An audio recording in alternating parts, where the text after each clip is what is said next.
بسم اللہ الرحمن الرحیم۔ السلام علیکم ناظرین، وی لاگ نمبر ہے 320 اور آج پہلی قسط ہے۔ آج کے حوالے سے پیج ہے 330 330 معارف القرآن جلد 2 سورۃ النساء نمبر 4 کی آیت نمبر ہے 12 ناظرین، سب ہیڈنگ ہے غیر مضارن کی تفسیر۔ ناظرین، یہ کتاب قرآن کریم روزانہ کی بنیاد پر ہم آپ کے سامنے تلاوت، ترجمہ، تشریح اور تفسیر پیش کرنے کی کوشش کرتے ہیں۔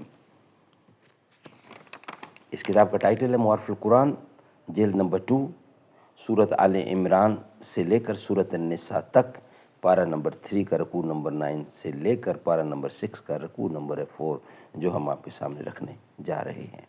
رائٹر ہیں اس کتاب کے حضرت مولانا مفتی محمد شفیع صاحب عثمانی رحمۃ اللہ علیہ، جو کہ مفتی اعظم پاکستان۔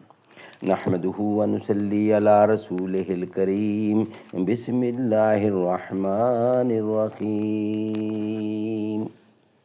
قال النبی صلی اللہ علیہ وسلم خیرکم من تعلم القرآن وعلمہ۔ بہترین لوگ وہ ہیں جو خود بھی قرآن پڑھیں، دوسروں کو پڑھائیں، سکھائیں اور لکھائیں۔ نہیں منت کشے تاب شنیدن داستاں میری، خاموشی گفتگو ہے بے زبانی ہے زباں میری۔ یہ دستور زباں بندی ہے کیسا تیری محفل میں، یہاں تو بات کرنے کو ترستی ہے زباں میری۔ غیر مضارن کی تفسیر، وی لاگ نمبر 320 پہلی قسط 330 پیج ہے۔ کلالہ کی میراث کے خاتمے پر یہ بتانے کے بعد کہ یہ میراث وصیت اور دین کے بعد نافذ ہوگی، لفظ غیر مضارن فرمایا۔ یہ قید اگرچہ صرف اسی جگہ مذکور ہے، لیکن اس سے پہلے جو جود و جگہ وصیت، جود و جگہ و وصیت اور دین کا ذکر ہے،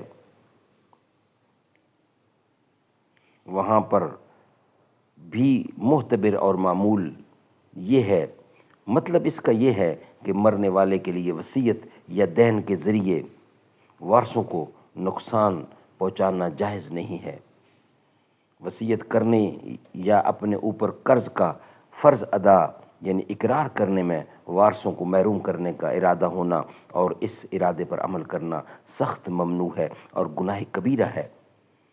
دین یا وصیت کے ذریعے ضرر پہنچانے کی کئی صورتیں ممکن ہیں، مثلاً یہ کہ قرض کا جھوٹا اقرار کر لے کسی دوست وغیرہ کو دلانے کے لیے، یا اپنے مخصوص مال کو جو اس کا اپنا ذاتی ہے یہ ظاہر کر دے کہ فلاں شخص کی امانت ہے تاکہ اس میں میراث نہ چلے، یا ایک تہائی سے زائد مال کی وصیت کرے، یا کسی شخص پر اپنا قرض ہو اور وہ وصول نہ ہوا ہو لیکن جھوٹ یہ کہہ دے کہ اس سے قرض وصول ہو گیا تاکہ وارثوں کو نہ مل سکے، یا مرض الوفات میں ایک تہائی سے زیادہ کسی کو ہبہ کر دے۔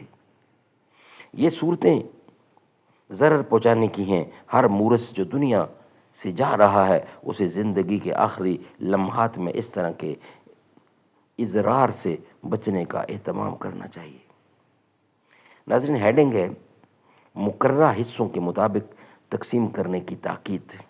میراث کے حصے بیان کرنے کے بعد اللہ پاک نے ارشاد فرمایا وصیۃً من اللہ، وصیۃً من اللہ، یعنی جو کچھ حصے مقرر کیے گئے اور دین اور وصیت کے بارے میں جو تاکید کی گئی، اس سب پر عمل کرنا نہایت ضروری ہے۔ اللہ پاک کی طرف سے ایک عظیم وصیت اور محتمل بشان حکم ہے، اس کی خلاف ورزی نہ کرنا۔ پھر مزید تنبیہ کرتے ہوئے ارشاد فرمایا واللہ علیم حکیم، یعنی اللہ تعالیٰ سب جانتا ہے اور اس نے اپنے علم سے ہر ایک کا حال جانتے ہوئے حصے مقرر فرمائے ہیں۔ جو احکام مذکورہ پر عمل کرے گا اللہ کے علم سے اس کی یہ نیکی باہر نہ ہوگی، اور جو خلاف ورزی کرے گا اس کی یہ بدکاری بھی یعنی بد کرداری بھی اللہ کے علم میں آئے گی، جس کی پاداش میں اس سے مواخذہ کیا جائے گا۔ نیز جو کوئی مرنے والا دین یا وصیت کے ذریعے سے ضرر پہنچائے گا اللہ کو اس کا بھی علم ہے، اس کے مواخذہ سے بے خوف نہ رہو۔ ہاں یہ ہو سکتا ہے کہ اللہ تعالیٰ خلاف ورزی کرنے پر اس دنیا میں سزا نہ دے، اس لیے کہ وہ حلیم ہے۔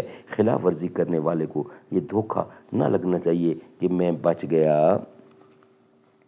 ناظرین، یہ ویلاگ ہمارا یہاں ہی کمپلیٹ ہوتا ہے۔ نیکسٹ ویلاگ سے انشاءاللہ حاضر ہوں گے، نیکسٹ ویلاگ کے ساتھ۔ محبوب کی محفل کو محبوب سجاتے ہیں، آتے ہیں وہی جن کو سرکار بلاتے ہیں۔ وہ لوگ خدا شاہد قسمت کے سکندر ہیں، جو سرور عالم کا میلاد مناتے ہیں۔ سرکار کی رحمت کا اندازہ نہیں جن کو، ان کو بھی میرے آقا سینے سے لگاتے ہیں۔ اللہ کے خزانوں کے مالک ہیں نبی سرور، یہ سچ ہے نیازی ہم سرکار کا کھاتے ہیں۔ محبوب کی محفل کو محبوب سجاتے ہیں۔